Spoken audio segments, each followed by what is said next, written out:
4 games into a season that was supposed to be full of successes hasn't started out so great. So I'll look at whether we should overreact or just relax for what's happened so far this season. This is the Orlando Magic Nation, your source for all things Orlando Magic on YouTube. For Magic fans, by a Magic fan.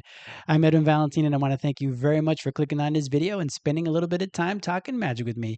You got to do the normal YouTube thing, so share, like, hit that subscribe if you want to do so you don't miss out on any content that I produce, and drop a comment below letting me know your thoughts so far on this season. Now, going into the season, the biggest discussion was about the Orlando Magic offense and how it was going to affect our defense, or would it affect our defense at all. So, after 4 games, we have definitely been playing with much more pace, and that's something that again has been a good and bad thing because our offense has been playing faster. We've been scoring more points, but we're not the only ones that are playing that way. The whole entire league basically has amped up their offense, and everybody's trying to run. So what started off as maybe something that we thought might all of a sudden be an advantage for us, basically we're still middling in the end, and actually we're kind of where we've always have been when it comes to the rankings of offense. So if we look at first our just looking at our team efficiency and 4 factors, this is off the website Cleaning the Glass. So when I look at our offense and whether we should relax or overreact, when it comes to our offense, I say we relax because looking here, yes, we're in the 26th percentile of points per 100 possessions at 108.5. If we look at our our effective field goal percentage, we actually are shooting a little worse, but oddly, we're higher in the ratings when you look at that in the percentiles. So I really think our offense is going to get better. It does take some time for huge changes like this to really take effect. We know already we have integrated a few, or we're trying to integrate a few new people into the offense. This is the biggest change philosophically that we've had since since the Play That Song era has really started back up. So I think we really should be relaxing. It will take some time. The biggest thing, as what we've been talking about, if you've watched any of my watch along videos for the games or any of my post games, is our turnovers. Our turnovers, it's a ridiculous amount of turnovers. Now, if you look, our percentage actually has increased in our turnover percent. So we were in the 20th percentile last year with 14.7% of the turnover percentage, and now we're at 16.9%. We are turning the ball over way too much, and I've put together a video already, so just check back in the pregame of the Philadelphia game that I sent. I already created a video kind of illustrating just in the Hawks and Chicago Bulls games, just the turnovers that we had. Many of them were silly turnovers. We had a lot of offensive fouls, uh, questionable offensive fouls if you ask me, but any less. We ended up with offensive foul calls and just a lot of silly ones between Desmond and Paolo, and it just takes some time to get everybody involved. So I would say for me, we should be relaxing when it comes to our offense, and we shouldn't scrap the whole thing. A lot of good is coming from it. The biggest drawback, which is the next thing I'm going to ask you guys, whether we should overreact or just relax, is our defense. So now our defense is the thing that's really been starting to suffer when it comes to. We don't really know why, to be honest. I don't know if it's just because everybody in the league is playing faster. So really the Magic don't have time to really set and dig in on defense because again, Philadelphia was playing much faster. Chicago always plays pretty fast, but Atlanta has been playing faster. Miami's playing the fastest basically of anybody in the league. So we've already played 4 games. In each one of those games, the other team has just been getting so many more possessions. So we're giving up a lot more points. Like if you look at our defensive rating, it's not great. It's definitely not where we want it to be, but we're still in the middle of the pack in the league. And that feels very weird because we've given up so many points along the way that you would be surprised and you would think we would be lower, but that's partially because everybody in the league is playing so much faster. So while I think we could overreact for our defense in that the big issue for our defense now isn't the points allowed, isn't really the field goal percentage. It's the turnovers. We're not turning the ball. We're not turning other teams over. And that was our superpower last year. Our superpower wasn't holding teams down and percentage wise or anything like that. It was just taking the ball away, having steals, having blocks. That was what we did on defense. And this year, we haven't been doing that. So if we look at the cleaning the glass last year, we had 109.9 on the defense. That was our 109.9 points per 100 possession on defense. That was the second ranked. This year we're 114.9. So it's 5 points more per 100 possessions. And that has us in 16th place. So just below half. Effective field goal percentage is the same. Is basically, and this our turnover percentage is basically, now it used to be 16.9, now it's 14.9. So that went from, again, second in the league to now 17th in the league. And yeah, we're allowing way too many offensive rebounds, but it's weird because we rank pretty good in defensive rebounds. So again, the some of the numbers really are surprising when you look at them and when you dive deep, because teams, as I mentioned, are just playing so much more fast that there's really not much more we can do. Like if we look at the shooting frequency, what we've done so far this year, last year we kept teams to about 31.8% shots at the rim. And as you see this year, it's up to 36.9. And that's just because since everybody's playing so much faster, guys are getting to the rim. So our guys who used to be able to set, we had Jalen, we had KCP, we had even Gary Harris, we had those type of defenders that would really be able, since it was a much slower game in general, to be able to kind of pack in and be able to make sure that the other guards really weren't shredding us as they have in the first couple games this season. And as we see now, they're basically at 37% of the shots being at the rim. So that's a 5% all of a sudden increase in shot frequency at the rim. So all the other mid-range stuff are going to be lower. So the short mid-range is lower than last year. The long mid-range is lower, as well as the all mid-range. So it just shows that guys are being able to get to the rim because everyone's playing faster. So fast break points basically ends up being at the rim as well, right? So it's one of those things that you can be frustrated with it, but that just might be the way the NBA is playing now. And we're going to have to adjust our mentality to think like, oh, okay, we gave up 120 points.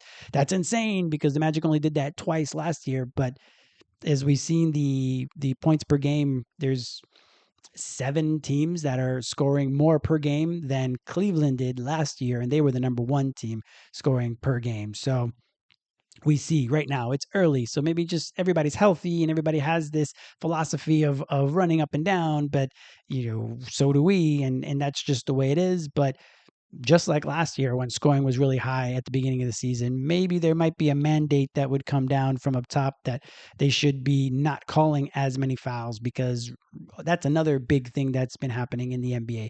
The amount of fouls that have been called has been ridiculous.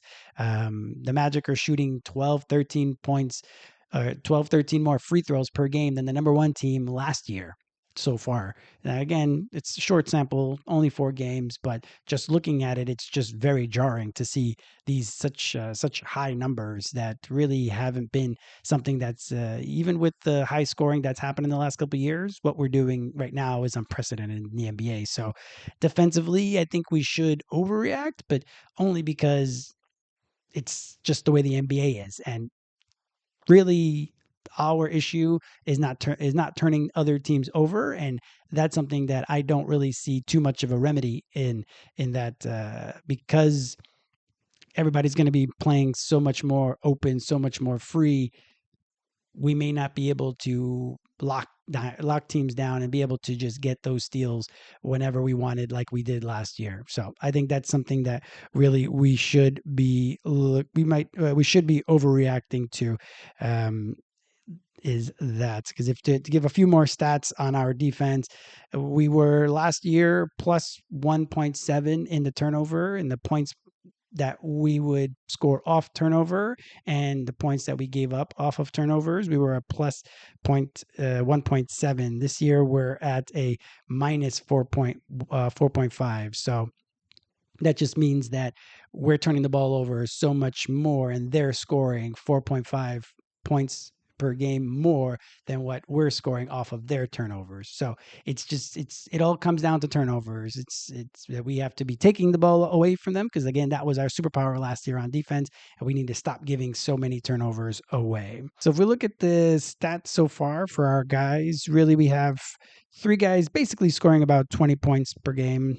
We have Paolo at 23 if you round up. Franz at also 23 if you round up. Desmond at 19. Jalen at 12. AB at 12. And I mentioned in my video for the season prediction, I think we're going to have 7 guys score in double figures. And right now we have 5, and the other 2 are in the high 9s. So I really think we are going to get that. But again, if the rest of the league is scoring so much more, then it kind of just keeps us in the middle. So I think of all the things to really start looking at and asking the question is, should we be overreacting about Paolo's start, or should we just relax? Now, Paolo, if you look at those numbers, overall it's 23 if you round up, 23, 9, and 2. So only 2 assists. I think that's a bit surprising because he's not initiating as much offense as he did last year. That was partially because we were bringing in Desmond, and I think that was by design, that Paolo and Franz didn't have to do everything. But now I think the pendulum might have ended up swinging too much on the other side, and Paolo and Franz don't have the ball in their hands at all, really.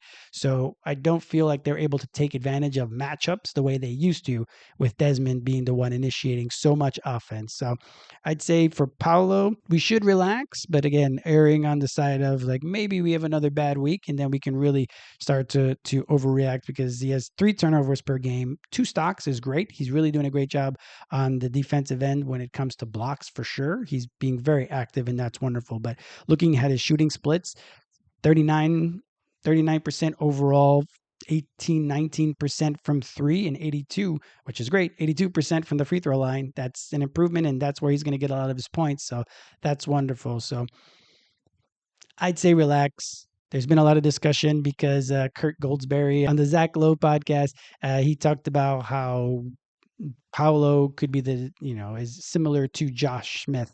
And I think that's a bit of an overreaction. And that's really somebody who looks more at the numbers more than the context of the team dynamics. So Paolo isn't shooting well. He hasn't shot well pretty much all year. I did a video at the end of the preseason seeing all his mid-range shots, basically missing them all. He only hit 1 or 2 throughout the course of his 3 games in the preseason, and so far he hasn't really been shooting them all that well, except for I would say the Philadelphia game was much better. So that might be something that over the course of time, hopefully will again normalize a bit. But right now he's not shooting well. So that's why I say relax. Let's give him a little bit more time to get his feet under him and just get adjusted to playing with Desmond and not having the ball in his hands as much. He has been catch and shooting a lot more, especially his 3-point shot.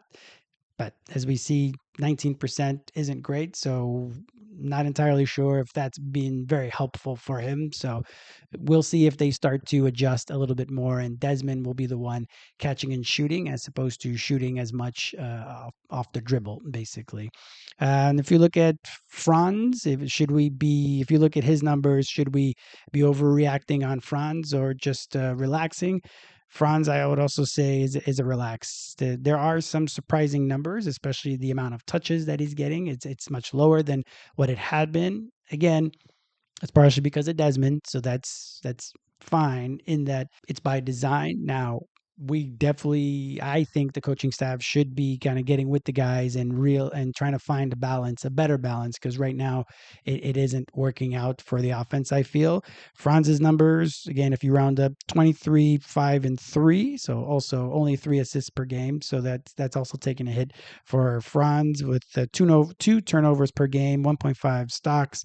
His shooting splits are much better at, if you round up, 56 from the field, 33 from the 3, and 79 39, which is a little low for him from the free throw line. So for Franz, I'd say relax. It's going to be fine. He just needs to get more opportunity, and that's something that's an easy fix philosophically and structurally within the offense. Now, next, Bane. Desmond Bane. Now, do we relax or do we overreact on Desmond Bane? And for me, I would say to overreact in that the shot isn't there yet. So we're of course, I think it's from our past scars when we saw how KCP was a knockdown shooter, then all of a sudden couldn't shoot, that now we're overreacting a little bit on Desmond's shots. But what I would like to overreact more about is the frequency of 3-point shots. Like, I need for him to shoot more threes. So if we look at the numbers right now, his 3-point attempts is 5.5 per game. So that number needs to be up over 7, at least up over 7. I'd like it to be closer to 10, to be honest. He needs to be shooting 3-pointers. Now, he's been doing what he can. He has been struggling from 3. So far, he's only at 27% from 3. So I get it. He wants to continue to contribute to the team. So he's taking it to the basket and getting layups. But as we saw last year with KCP ended up scoring or having his best year from 2-point range. And that's great, but the math doesn't work for the Magic if we keep losing out in the 3-point game. So if the other team is shooting 3-pointers, but a little bit lower percentage, and we're shooting a higher percentage from 2-point range, normally we're going to end up still losing that battle. So we need more threes. That is something that, looking at the numbers, is shocking that we're playing faster, which is great. We're taking advantage of Franz being on smaller guys. Paolo is able to get a bit more downhill as well, but Desmond isn't shooting threes. And if Desmond's not shooting threes, then I don't really see much good. That sounds harsh, and I don't want it to necessarily be that harsh, but him orchestrating the offense is fine because now we see Franz and Paolo are now able to catch and shoot more as opposed to always having to shoot off the dribble. But I feel it's gone too far, and Desmond is initiating all the offense, and Paolo and Franz don't have the ball in their hands, being able to take advantage of the big guys having to come out and guard them. So I think that's where it really is starting to take its toll on the offense as a whole through 4 games. But still, I think that really needs to change as soon as possible. The ball needs to go back into Paolo and Franz's hands. Desmond needs to kind of just be a shooter, a knockdown shooter. And once these guys draw the gravity down in the paint, they're going to spray it out to him. He needs to hit those shots. And that's really where we are stuck at. But to go over Bane's numbers, 19 points, about 5 rebounds, 3 assists, 3 turnovers per game, 1 stock, shooting overall about 48% from the field, 27% from 3, and 92 from the free throw line. He's been getting to the free throw line a lot more this year because he's taking it to the basket, which again is fine to an extent. He needs to be shooting 3-pointers. Even if there's a guy with a hand in his face, basically, he needs to shoot it. There was a couple times in the Philadelphia game where he had the opportunity to shoot a 3, but he ended up deciding to take it to the basket and made the 2-point shot, again, which is great. But if Maxey just drives right over and shoots 3, or Edgecombe, they shoot a 3 right over, right there, we end up with a negative amount right there. So it really we need Desmond to shoot threes, as simple as that. So that's a bit of I'd like to overreact on that. The other 2 that I'd like to talk about really are AB. Do we overreact on AB or do you relax?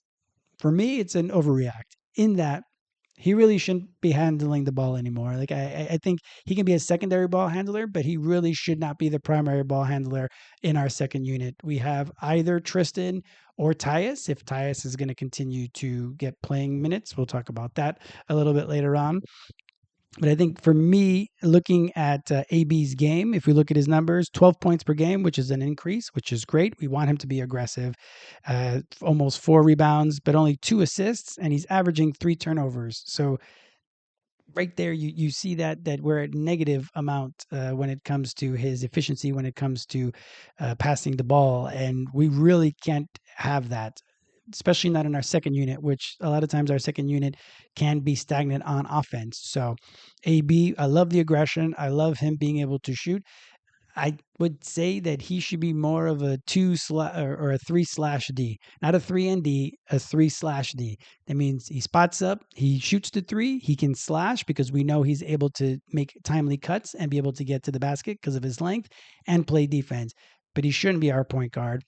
That experiment at this point is, I think they should move away from that at this point. So I would say looking at his shooting splits, 53% overall is not bad, 38% from three, not bad, and 61 from the free throw line. That 61% is bad because he's being more aggressive. He's getting to the foul line more. He needs to hit his free throws. So I would say overreact on AB in him being a point guard. He really shouldn't be a point guard anymore. He should just be a 3/D shooting guard or a wing and just be that. And we move forward with Tristan as a primary ball handler or Tyus or Jace, but just no longer AB. Lastly, Tyus. Do we overreact or do we relax? For me, I say we overreact. He's a shooter, but he's missed all his 3-point shots. He's supposed to be a facilitator so far in his limited minutes, to be fair to him, because on defense, it's just we're at such a disadvantage when he's on defense that you've already started to see he's playing less minutes, especially since Jalen is more healthy. If you look at his numbers, if you round up, 2 points, 2 rebounds, 2 assists, 1 turnover per game, and 1 stock, shooting 21% from the field, no 3-pointers and no free throws, or 0% from 3-point range, and no free throws shot so far in the 4 games. So we brought him in to be the person to man the second unit, and so far he's been incapable of doing so. I know it's only been 4 games, but it's been pretty glaring, and I think it might be time already. Maybe you give him another game or two, but really we can't fall too far back in the race in the Eastern Conference. But maybe you give him another game or two because he's a veteran, and we hope to not lose him confidence-wise for the rest of the year. But we really should be looking at Jace and starting to see if we can develop Jace a little bit more. We've seen a lot of rookies already this year have been playing at a high level, and it was a great draft class. I think Jace just knows how to play. Now, should he man the offense necessarily in the second unit?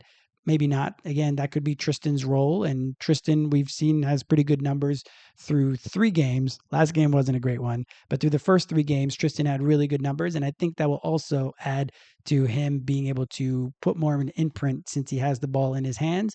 Maybe he takes some of the load so it's not all on Jace. And of course, AB can still handle the ball once in a while, but just really he shouldn't be the one that's at the helm the whole time. And I think Jace has the ability to man it to an extent, and he would need to, because even as of next year, he would likely have to have that role full time. So no time is as the present. He needs to really maybe jump in there and have that role. So we shall see on that. I think that would be my thought on the Tyus Jace situation, especially because we'd have an unknown in Jace, and right now we have a known in Tyus, and it's not going well. So we're always going to look for the shiny new things, and Jace might be that. So we will see on that. So that's the overreaction or relax section. Sure, we could talk about Wendell. We could talk about Jalen. Jalen's played really well in limited minutes. Wendell, that preseason Wendell is likely not going to be coming back. So this is the Wendell we're going to rock with. And then the rest of the team has been playing, I think, accordingly. Other than Tristan, he's played probably better than has been expected or that he played so far. So that's all good. But we won't focus on that for this week. We'll do that likely more next week. Just to kind of give you a brief understanding, these columns, you know me, I like to bring the numbers. The left column is from all season last season. So it's 82 games of the regular season last year, and the columns on the right is 25-26. So again, only through 4 games, so we need to take them a little bit with a grain of salt. But as we see here, our points per game are up by 8 points per game, and we went from 28th in the league to only 24th in the league. So again, everyone else is playing faster. The field goal attempts per game were a little bit lower than we were last year, which is kind of weird, but again, it's because we're getting to the free throw line so much more. So we're at the 27th rank there. The field goal percentage, we're shooting 2 2% better, and that's at least gotten us to about midway through the NBA because we are shooting so many shots at the rim, and so many other teams are shooting more threes than we are. So we're just going to have a better field goal percentage. But again, that doesn't necessarily help us in the math game, but that's what we've done so far. The field goal attempts, the 3-point field goal attempts, we're shooting 8 fewer 3-pointers per game than what we did last year. So we went from ranked number 23 to ranked number 30 this year. And the field goal percentage, it's worse as well. So like those numbers are going to flip. If you've heard my other videos, I'm very confident about it. So yes, right now it doesn't look great, but over the course of the year, we're going to shoot better this year than we did last year. So it stinks right now, but in the end, we are definitely going to shoot better. So that's that. But our rebounding, we have more offensive rebounds, so we're in the top 10 on that. Defensive rebounds, as I mentioned, we're doing a pretty good job defensively. We're ranked 12th when we used to be at 28th. So we're doing better. So it's a little weird that the Cleaning the Glass had us with a lower offensive rebound percentage on defense, but that is what it is. Overall rebounding, we're again in the top 11. It's the rest of it is assists. We're a little bit better than we were last year, even though we've had less assists throughout the year. Again, it's been a crazy first week in the NBA, so we'll see where these numbers, if they normalize a little bit more, at least after a month worth of games. But these are just where we are now. Turnovers, again, we have 3 more turnovers per game. That puts us at 23rd ranked now. Steals per game are down by basically 2 steals. So when we went from 6th down to 27th now. Blocks were a little bit less in blocks as well, half a block per game, which is now dropped us from 1st to 11th. And our fouling, our personal fouls, again, this is again something that's weird.